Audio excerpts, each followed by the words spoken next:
Thank you so much, Charlie. What a great introduction. And we're really pleased to be hosting the session today as part of Enactus Employability Week. It's exciting for us to be able to speak with students and help answer some of your questions as well. So my name is Nicola Thompson and I look after early career recruitment at AIG for the UK. I've been with the company since 2017, so I think coming into my 6th year. And what we wanted to cover in today's session, rather than spending this time sort of talking through slides and sharing information that you can find through research and on our website, instead I really wanted to give you the opportunity to hear directly from some of my colleagues on their experiences at AIG. So we'll spend about 30 minutes hearing from them on a number of different topics. We'll then open up for any questions. So if I can ask if people can just keep themselves on mute just while we're going through some of those initial questions, and then feel free to come off mute to ask your questions, or you can pop them in the chat function as well. We can go through them then. And then at the end, I'll provide a short overview of our early career programs as well and the application process. So let me just share my screen. Hopefully you can see my screen, and we will get started with our panel introductions. So there we go. Hopefully you can see that. So yes, I'm really pleased to have 4 colleagues join today from different areas of the business that all started their careers at AIG through our early career program. So I'm going to ask our 4 panelists just to introduce yourselves to our audience. If you can just talk through your current role at AIG, where you attended university, what you studied, and also I always find it interesting to hear how you would describe your job to like a grandparent or a younger relative, and then something about yourself, like a hobby or an area of interest outside of work. So maybe Angie, if we could start with you, please. Hi, so I'm Angie. I'm in aerospace underwriting. My role is quite technical. I did physics for my undergrad, and now I'm studying data science for my master's. And my role involves analyzing what the underwriters do and what the actuaries do, and deliver something comprehensible for both to help improve our strategy. And sorry, I forgot some of the questions, but a hobby, petting my dog, I would say is one. And yes, that's me. Okay, fabulous. Thanks, Angie. Dev. Hi, everyone. So my name's Dev Trivedi. I'm an actuarial analyst at AIG. I studied actuarial science at the London School of Economics. So in many ways, the transition into the insurance industry was quite smooth and natural for me. If I had to describe what I do simply and succinctly, I analyze past experience to try and predict how we expect business to perform in the future, and therefore inform any actions that we can take to ensure that that business is profitable. Outside of work, I really enjoy traveling. I've had the privilege to travel to a number of different countries across the world. I've traveled to every continent, and I've had a lot of fun along the way. Yeah, so that's me. Brilliant, thanks, Dev. And Elle. Hello, I'm Elle. So I am a graduate underwriter in the Financial Lines Department, specifically Directors and Officers Insurance, which I'll touch on a bit more later. I went to University of Bath. I did business and French, and pretty much my role, if I was to explain it quickly and briefly, it's a bit like detective work. I get submissions from all kinds of companies, and I basically look at their senior management, their board members, where they're located in the world, and I look at the finances and work out, do I want to give any insurance to this company? Are they doing well? Can we foresee any issues, for example, not enough diversity, no ESG goals being met? And yeah, we look at current affairs and then basically determine whether or not AIG wants to give any insurance policy out to this company. Hobbies and interests outside of work, similar to Dev, definitely. I think traveling is going to be the top of most people's list, but also socializing, cooking, visiting nice restaurants. Luckily, it gets you quite a bit of this with work, so definitely a win. Excellent, thanks, Elle. And Joanna. Hi, I'm Joanna. I'm a human resources analyst. I studied political science at the University of Birmingham. If I was going to explain my job in a sentence, I'd say it's supporting employees throughout their life cycle with any issues they have, whether they need to go on leave, supporting talent with their learning and development, a really wide variety of different things. And then for hobbies, definitely baking, been inspired by Great British Bake Off. I don't have the talent that they have, but I enjoy doing it nonetheless. Well, let me take these slides off. I don't think we don't need those for the questions, but I have a sort of number of different questions on various topics that I thought would be of interest to our audience. So I'm going to run through some of those and ask one or two of our panelists just to share their experiences. So first off, well, all of you actually started your insurance career in our summer intern program. So it would be great to just hear a little bit from you around what prompted you to apply for a role in insurance, and also specifically at AIG. Maybe Angie, if I can start with you first. Yep, so I did physics from undergrad, but I did take an extra class of actuarial science, and it really did develop my interest in insurance. So I applied for an underwriter role as an intern, but luckily I was appointed to space, which was quite a technical role because we did not really have a specifically underwrite actuaries for space. So I was able to offer that knowledge of just some technical skills. And yeah, it was great. And I was able to rotate within the aerospace department as well, and really develop my skills and understand insurance a lot better. So I think even if you do not come from a insurance background, you can enter it given you have the right skills. Okay, that's great. Thanks, Angie. Deb, how about from your perspective, what prompted you to apply? Sure. So I think, as I mentioned in my introduction, it was quite a natural transition for me into the industry because it's quite a natural industry where a lot of actuaries work. But I think in general, the insurance industry is a really exciting industry, which in some ways is contrary to perception. But it's a very stimulating and exciting industry. We sell a lot of interesting products, most of which you would have never heard of. It's highly relevant. It impacts everything. And a lot of things would cease to function if there was no insurance industry.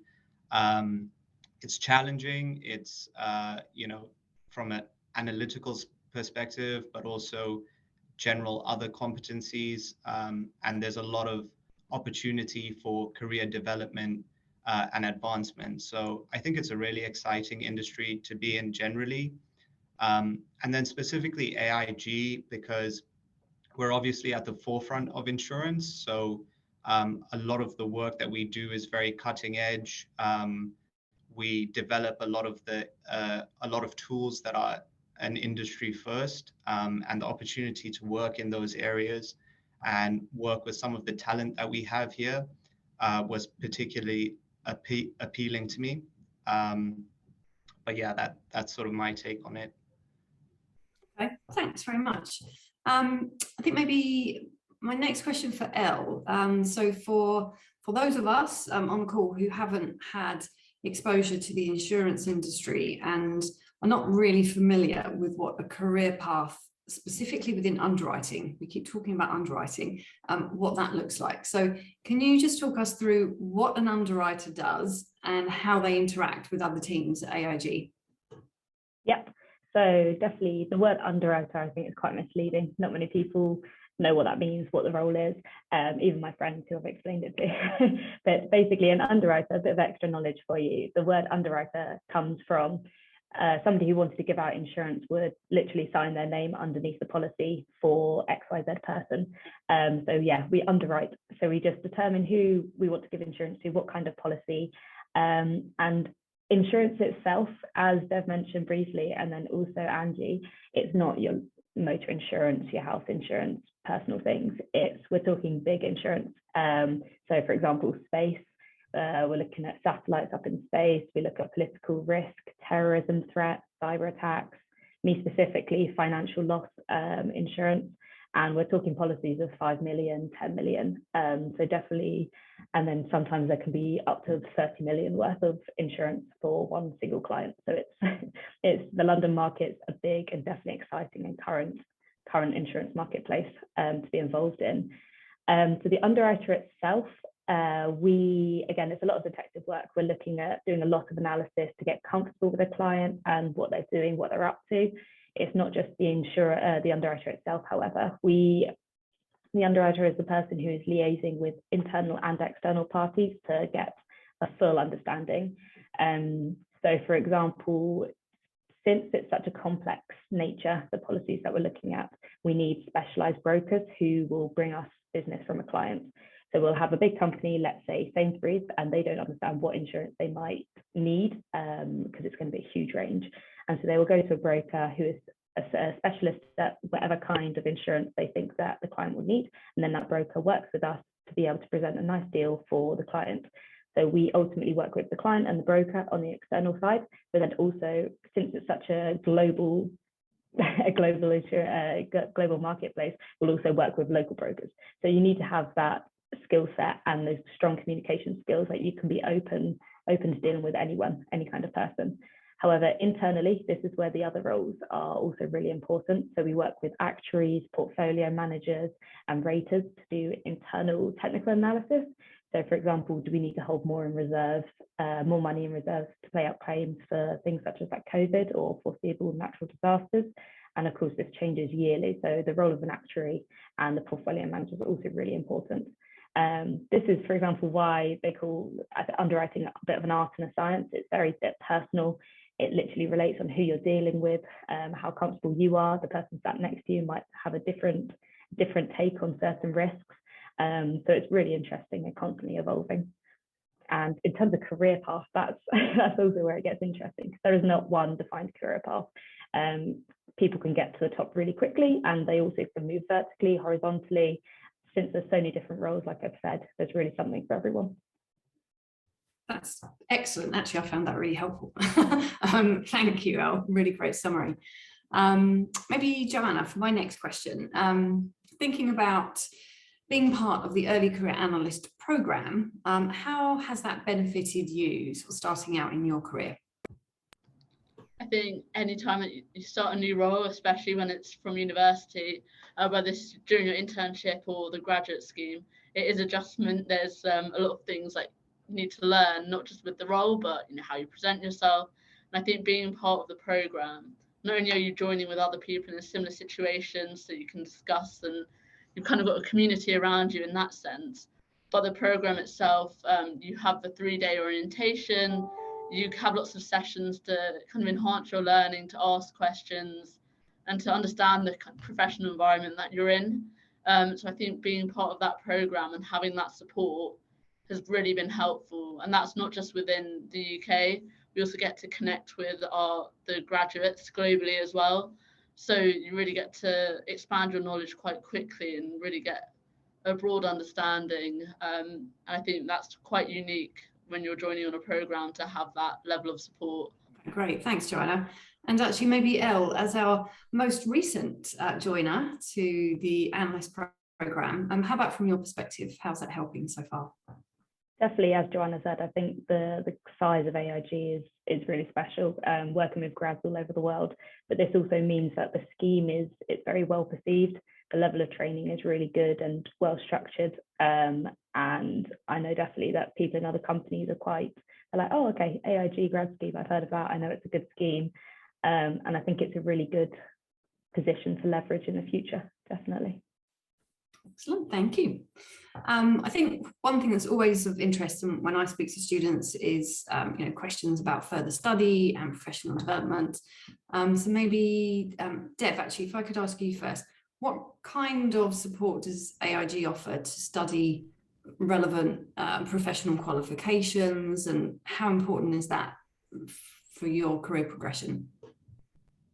Sure. So the study support that's offered is pretty comprehensive. It'll meet the industry standard at a minimum. So that can be in the form of, providing financing for any exams, study materials, and as well as that providing appropriate study time that may be required to prepare for any exams. I think it's particularly useful because it gives you the opportunity to develop a bit more knowledge and expertise in whatever specific area that you're in. So through some of the professional exams that I've done so far, I've learned a lot more technical knowledge that I apply in my daily role.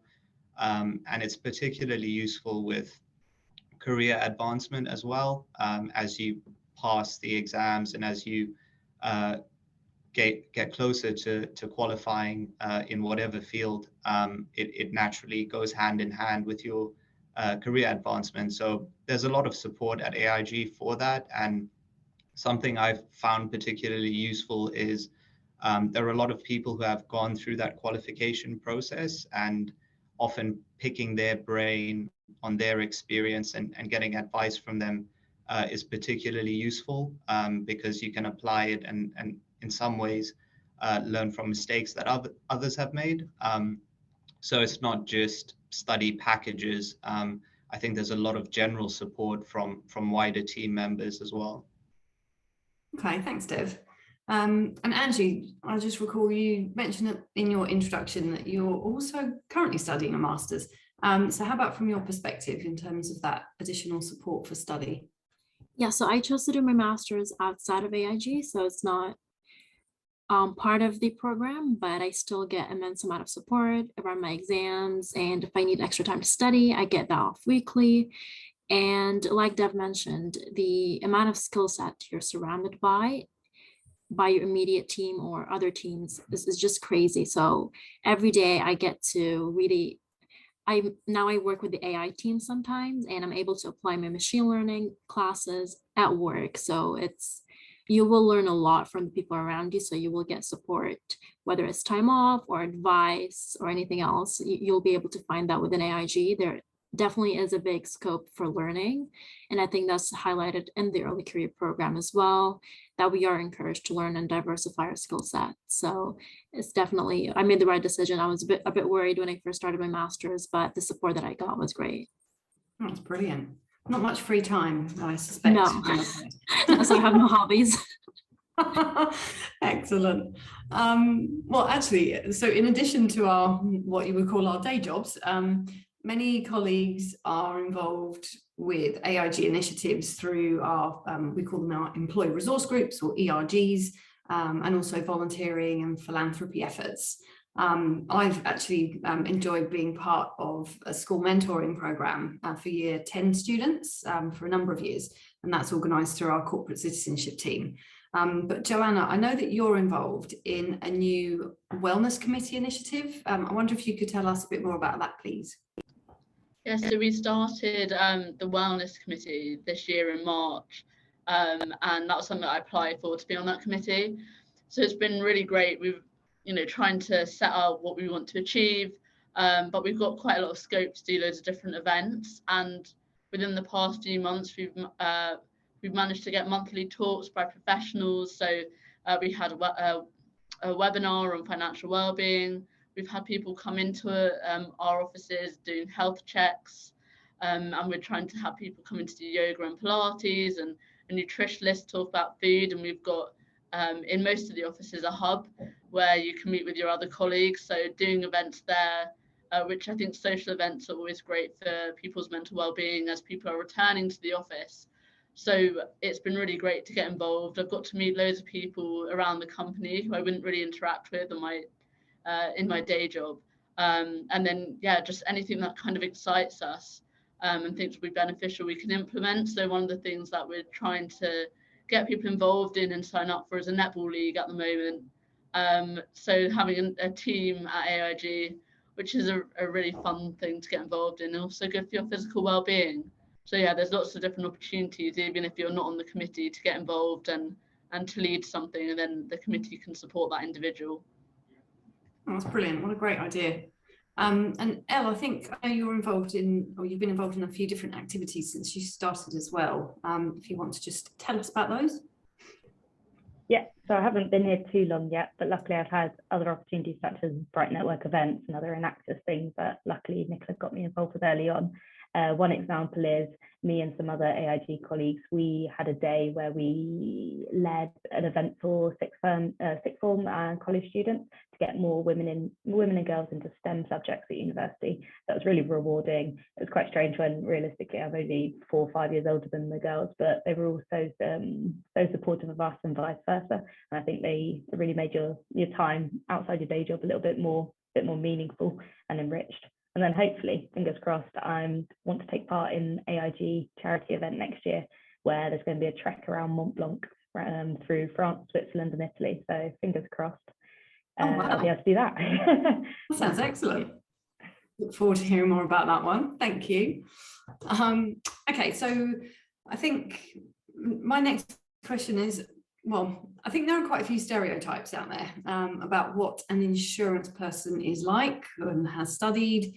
So when someone thinks of insurance, they may not think of people with a physics background like yourself, Angie. So can you touched on it earlier, but can you just share a little bit more about what you do in your current role at AIG?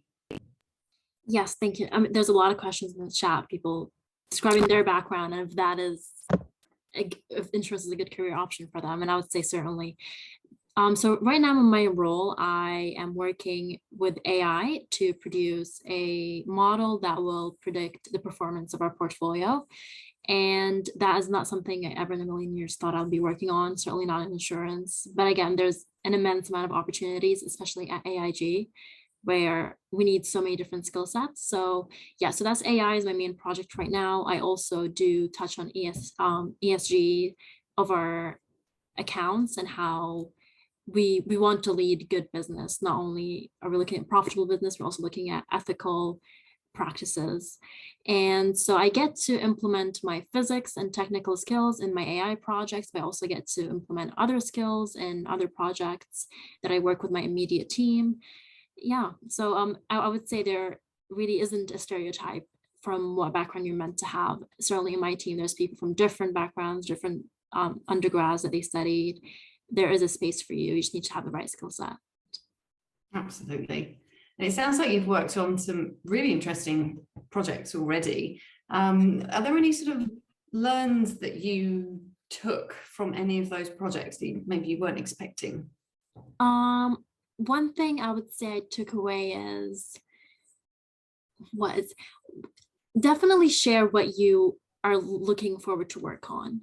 And initially you start a new job, you're not sure what you're doing, but then once my manager really knew what I wanted to focus on, something more technical, I was able to, I would say, get the right project that I need. And from that, I learned skills that even my masters are not teaching me just yet. So I'm already ahead in that terms of skills. So I'm learning stuff that are far more advanced than I never thought I would learn at this stage of my life. So definitely programming, Python and SQL and so many different programming languages. And I was also offered with resources that I need, like a MacBook, to be able to program faster. So there's a lot you can take away from your role. You just have to, I think, vocalize it and communicate it.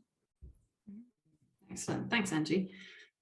Maybe Joanna as well. Have you got a couple of examples of projects that you've worked on since starting at AIG?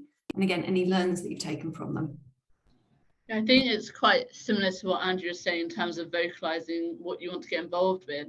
Because before I did the wellness committee and when I joined during the internship, that wellness space was something I was really interested in. So I reached out to actually the head of HR globally, because she had done a call just for everyone to talk about her role in the organization, just saying that I was interested in what she had said. And I sent her an email, and I didn't really expect her to reply to me because I'm sure she was really busy. And then a week later, she actually put a meeting in my calendar. So I spoke to her about what in the UK that we were kind of at the very start of the wellbeing journey as a whole. There were a lot of resources, but I don't think it was really that structured yet. And throughout COVID, there was a lot more focus on mental wellbeing.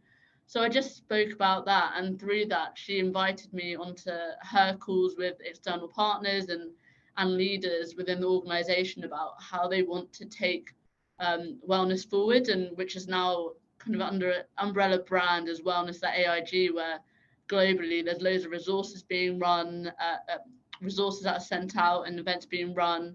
And even on one of those calls, we had a discussion about having a mental health day off for the mental wellbeing days, which are like the public days of awareness. And we spoke about that, and I thought, oh, that's really cool. And then when I joined back, we actually did have a mental health day off, and it was really nice because everyone shared about what they did in that day off. The whole company were paid to have that off. So just by reaching out and sharing what I was interested in, people are always really receptive to hearing new ideas, and I just joined the company with kind of a fresh perspective. So I definitely think my takeaway is, don't be afraid to reach out, and we're really lucky at AIG that even people that are already senior will make time for you. So you get to make connections with different people and get involved in things that don't necessarily fall in your day-to-day activities. Brilliant, that's great. And actually that leads very nicely into my question, which was going to be around sort of the networking. So as part of the analyst program, obviously you get exposure to a global network of peers with senior leaders. So maybe Joanna, just staying with you, how do you continue expanding your network within AIG and within the industry? And is there any advice that you have for like young professionals on building relationships early in their career? I think, when you're building a network, it's important to build the network with the people above you in your own kind of business area, but also building your network with peers is really, really beneficial. And I think at probably whatever stage in your career, but especially as you join as a young professional, people are just starting out, they're learning, and you're a sponge for knowledge, wanting to get information about the company and the industry you work in. So really it's about not being afraid of reaching out, because people are equally have a lot to learn from you as much as you have to learn from them. And again, being part of a program means the connections are really easy for you to tap into.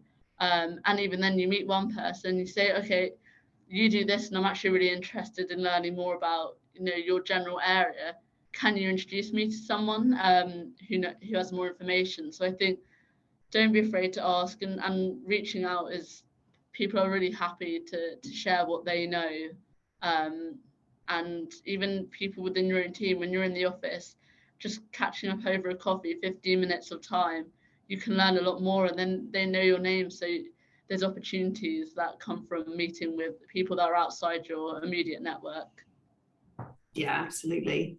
And Dev, actually thinking about from your perspective, from actuarial, how do you sort of build that network, I suppose within AIG, but also within the actuarial industry? Yeah, I think quite a lot of it happens quite naturally as you work with more people across the organization. And, as you do good work, you get recommended to other people, and that branches out your network as well. So it's quite a natural process, but I think in terms of advice that I would have for people early on in their career is just a lot of what Joanna said, not being afraid to reach out to people regardless of their seniority. A lot of the people you'll work with are extremely friendly, and they're always willing to lend a helping hand or provide advice. I remember when I interned here, I sent a cold email to the global CEO of our general insurance business, because I just found one of his talks that I attended really interesting. And I honestly didn't expect him to reply, but he put a meeting in with me, and I chatted to him for about half an hour. And that was a really interesting conversation. And, this is one of the most senior leaders at the organization. So, people are very friendly, and they're always willing to make the time, and often being brave and just reaching out and trying to branch out your network as much as you can will often pay dividends for you. Mm-hmm. That's fabulous. Thanks, Dev. I've got a couple more questions, but so for our audience, I know we've got a few questions that are coming into the chat. have a think about anything else that you want to ask our panel. But yeah, the last couple from me, I think, well, you've all obviously started out your careers in the insurance industry, but what keeps you interested in this field, and why should someone about to begin their career consider insurance? Maybe Elle, if I can start with you. Two aspects, I'd say. I think I've touched on them both briefly before, but the insurance industry is constantly changing, evolving. You're really learning new things every day. The kinds of threats that I see coming towards the companies that I've underwritten constantly change depending on where they're located in the world, the economic, the legal environment. So definitely what you see every day is completely different, and it's not, you never get stuck in the same 5 roles every day. So that's really brilliant. But then also in the social side, dealing so much with brokers, clients, I have to be very social, which luckily for me, I quite enjoy. But so, for example, I'll spend time behind my desk on Excel, for example, like doing the technical work. But then also it's brilliant because I'll have multiple times a week where I have a lunch, a dinner, drinks, coffee with brokers or clients. And it's almost, it feels wrong, but it's lots of business actually done in those situations. So you'll do it over a drink or over a coffee. But also on the personal side, it's really important to get to know the people you're working with or dealing with, in a sense of so you can just work better together more efficiently, but then also they'll bring you more business and vice versa. You can really help them out more in the future. So I think something which is quite unique to the insurance industry is just it's so dependent on these networks. But it's really brilliant if you enjoy being personable and if you want to maintain long-lasting relationships. Thank you, Elle. That's great. And maybe Angie, from your perspective as well, what keeps you interested? You've got lots going on in your role, but yeah, what keeps you interested in this field, and why should somebody consider insurance? I think there's an immense amount of opportunities and so many different things to do. I know insurance has been around for a very long time, but not only can you do so many things, you can do them in so many different ways. And as the industry is evolving, there's different ways of doing things, there's different ways of progressing and doing things better. And that will give you the opportunity to really do something in your role and offer something different. And I think that is definitely the thing I enjoy most about my role, is being able to really offer an impact at AIG by doing things differently or more effectively. Another thing I would say is how you can navigate insurance in so many different ways. I mean, right now we have an underwriter, actuary, and HR, and me as a data scientist, but there are also so many different roles that you can go into. And a big company like AIG, it's so easy to really maneuver between these and learn more about the different roles. Excellent, thank you. So last couple of questions then, and actually Deb, I might just point this one to you because I know you have a meeting that you need to move to, and this ties into one of the questions we got in our chat. What advice would you offer the audience on how to best prepare for interviews and securing a role, regardless of whether our audience are pursuing an application at AIG, but any tips and advice on preparing for interviews? I think the best piece of advice that I could give is with any application, preparation is always key. I know that when you're applying for internships or graduate roles, it is a bit of a numbers game and you probably will do quite a few applications. But being specific and actually researching the roles and the companies that you're applying to is extremely important. It's quite easy when you look at an application to see through quite generic responses or generic answers to questions that you've sort of used across a number of different applications. So I would definitely recommend doing your research and thinking about how you can give a more detailed answer about why you want to work for that specific company or why you want to work in that specific role. And there's also a side benefit to that because it'll get you thinking a bit more about, why you want to do these things. And it's a good way of evaluating the applications you're doing and getting more of an understanding of the roles that you're applying to and whether they are actually suited to you. So I definitely advise preparing thoroughly for any applications, and really reflecting that in anything that you submit or any interview that you attend. Thanks, Dev. That's great advice. And maybe Joanna, how about from your perspective, any tips and advice on how to prepare and secure that job? Yeah, I think Deb summed up really nicely. Fail to prepare, prepare to fail. But really, when you're applying for these roles at graduate level, you won't really have the information about doing that role. So, when you're doing it, finding those questions, and actually, if you're at an interview stage, asking them, not only does it show your passion, but you are going to learn so much in that in those interviews just about what you're doing. And when you do multiple interviews with different companies, you can get an understanding of the culture of the company as well. And I think when you're applying, the role is really important. But people do often forget at the start that you're going to be working with the people at the company that you join. All companies do have different cultures, so finding a culture that works for you, definitely make sure that you focus on that as well. I know that in my interview, I had a really good discussion with who turned out to be my manager when I joined, where I learned so much. It wasn't asking questions; we were just having a debate on kind of the principles of human resources and different things that you can get involved in. And I think the fact that it was more of a conversation was something that made me really like the prospect of joining. So making sure that the culture is there, and you'll see that in an interview, and also on their website and social media, what type of things that company does, will just also be a really good thing to bear in mind. That's great tips actually. Well, look, the last question from me is for all of you. What one or two skills or attributes do you think it takes to build a successful career in insurance? And Dev, I might start with you. It's a difficult one because I think you need quite a wide variety of skills, but the first few that come to mind are being analytical, and having a really sound knowledge of the wider economic and commercial environment as well. Perfect, thank you. Elle, how about from your perspective? I'll definitely support the analytical side, but I'd also say maybe technically focused and having the eye for detail so you notice things.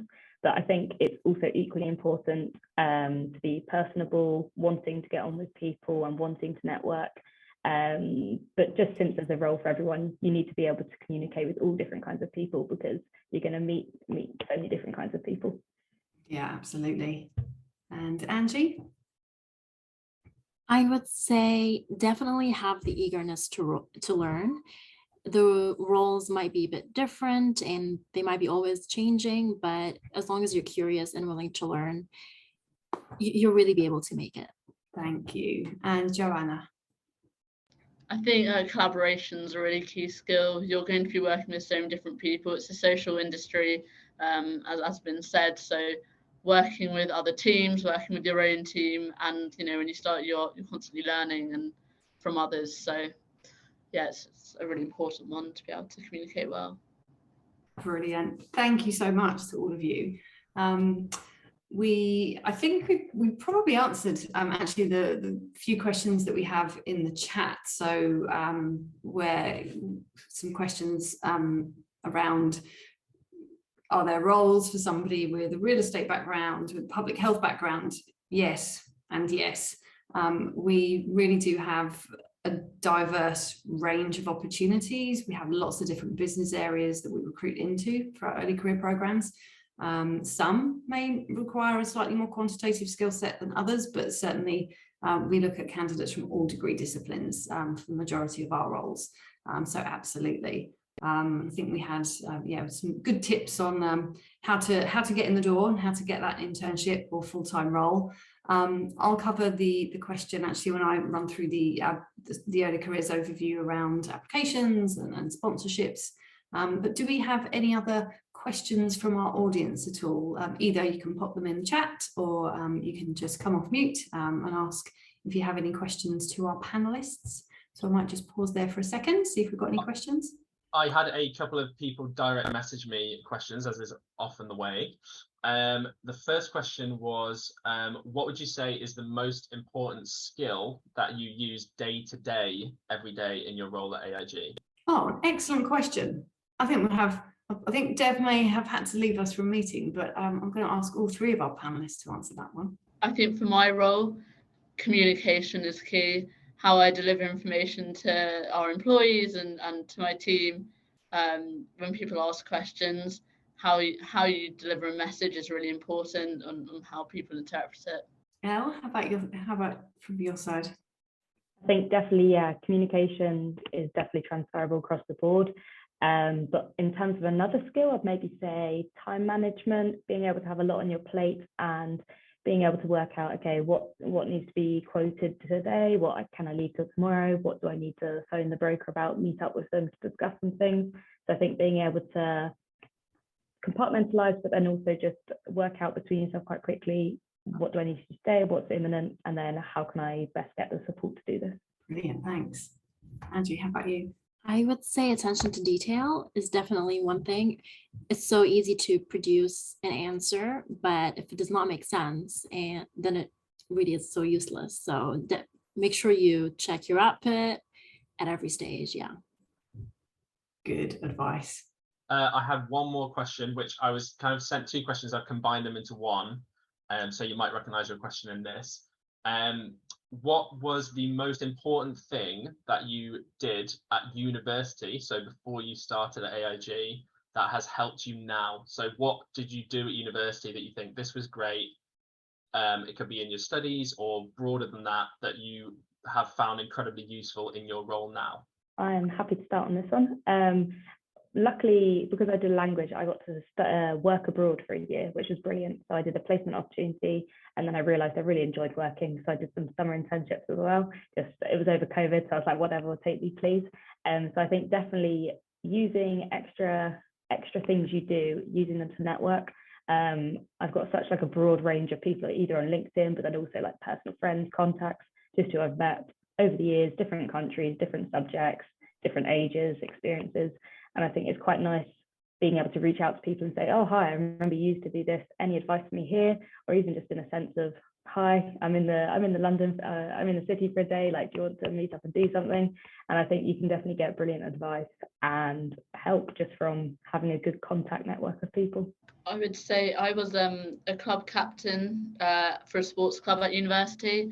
And through doing that, I had to do a lot of presentations, had to stay on top of my studies, and also, planning matches and trainings, and communicating with lots of different people. And I think all of those skills are really transferable. In whatever type of role you do, you'll probably have to present. So having that experience of speaking in front of a large group of people or being really clear, that was really helpful, because when I came into my role and had to do it, it didn't feel like a really terrifying new thing to do. So just kind of those unique experiences, you'll gain a lot of skills and they'll all be applicable in your work life. And for me, I would say physics is a very antisocial field, and it's a very accurate stereotype. So being able to diversify my skill set, I became president of Arabic Society. So I was able to organize events and really just expand that skill set. So definitely, if you do have the opportunity, if your field is more humanity based, try to diversify your skill set and include something more technical. Brilliant, thank you. Well, I did say at the beginning, I didn't want to spend time talking through slides, but I thought it might be useful just to share with the audience a quick overview of the opportunities that we do have. So let me just share my screen here and just spend a few quick minutes talking through the different programs that we have. So hopefully you can see my screen. Okay. So yeah, you've heard from our panel on the areas that they work in, and hopefully there's a little bit of surprise maybe in the variety of roles and the business areas that we recruit into. So we have opportunities in lots of different areas, claims to underwriting, risk management, internal audit, human resources where I work, So that obviously means that we're looking for a really diverse mix of candidates and profiles and skill sets. So as I mentioned, we do absolutely look for and accept welcome applications from candidates from all degree disciplines. And then in terms of our early career programs, so we basically have for university students the analyst program and the summer internship. So the analyst program is open to students in the final year of the bachelor's or master's degree, so graduating in 2023. And the program starts in late July, and alongside the on-the-desk learning and study for professional qualifications that you've heard a bit about, all analysts participate in the Insurance Academy. And this is a 2-year development program that's designed to develop key knowledge, skills and abilities, and also build connections globally. And that learning is really focused around 4 key pillars. So it's around knowing yourself, knowing AIG, knowing your role, and knowing each other. And that learning is delivered through a variety of different learning paths. So that could be masterclasses or speaker series, group connections as well. So that's the full-time program. And then we also have the summer internship program. And this is targeted to students currently in the penultimate year of university, so graduating in 2024. And this is the main pipeline for our following year's analyst program. So interns join us for 10 weeks from mid-June through to the end of August, and they're aligned to specific business areas. So really getting the chance to take on real work that has an impact on the business. And again, learning is delivered through initial induction. We have a weekly speaker series, we have professional skill sessions and networking opportunities as well throughout the summer. On top of that, the performance evaluation that is part of the program enables us to really convert a high percentage of interns into analyst roles to then join the following year upon graduation. So in terms of the recruitment process, I talked a little bit about the variety of roles that we have. So again, welcoming candidates studying a range of degree disciplines, a really diverse background of experience and ideas. You've heard from our panel on sort of areas of skills and abilities that it takes to be successful. But yeah, we're looking for strong communicators, team players, problem solvers as well. So in terms of that application process, it starts off online, so you are able to search for roles in the business area and location of interest, and then you would submit an online application uploading your CV. We do accept candidates applying that require future work sponsorship. It isn't applicable to every role. There are certain criteria that we need to meet in terms of consideration for work sponsorship, but there are certain roles that we would consider candidates for that. So yes, please do apply. And then after the initial screening stage, the first stage of assessment is a digital interview through a platform called HireView, which I'm sure many people are familiar with. And then if successful, that would follow on with a second stage business interview, either online or in a local office. And then obviously the offer and onboarding process follows. Lots of pre-program communications ahead of the first day. So our applications are open. We do review applications on a rolling basis, and application deadlines are typically in December for analyst program and then in January for the internship program. So I will stop sharing slides there, and really I can see we're almost at time, so thank you so much to our panel for taking the time to share their experience today, and to you all for joining us this afternoon to learn a little bit more about life at AIG. Hopefully it's given you an insight into insurance and the programs and opportunities that we can offer, and maybe given you a bit more to think about as you consider how to start your career. But yeah, a big thank you from me, and Charlie, back to you. Yeah, thank you very much, Nicola. I just want to say a big thanks to all the students who joined us for the session this afternoon, and of course to our panel at AIG. It was fantastic to hear all about what you do and how different your kind of day-to-day role can be, all the kind of like things that you can take advantage of working at AIG, all the opportunities available to you for development and through different initiatives to get involved with it. It's fantastic. Thank you so much for joining us and sharing your experiences with us today. A big thank you, of course, to Joanna, Elle, Angie, Dev, and of course, Nicola for hosting the panel this afternoon and sharing all about the early careers opportunities. So from me, it's goodbye, and we'll see you on the next one. Take care. Goodbye. Thanks, everyone. Thanks so much. Thank you.